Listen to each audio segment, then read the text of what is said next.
ang malawakang sunog sa Los Angeles, California ay nag-iwan ng matinding pinsala sa lugar at mga residente nito, habang patuloy ang paghahanda ng lungsod para sa malalaking events gaya ng 2028 Summer Olympics at Paralympics, 2026 FIFA World Cup at 2027 Super Bowl. Sa kabila ng mga sunog na tumama sa Pacific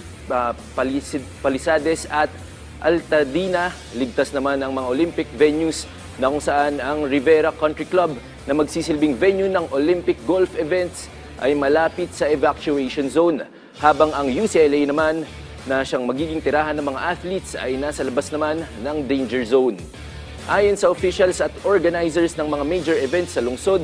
wala nang dapat ikabahala at hindi maapektuhan ang kanilang paghahanda para sa 2028 Summer Games. Gayunpaman, ang iniwang pinsala na naganap na wildfire na sumira sa mahigit 12,000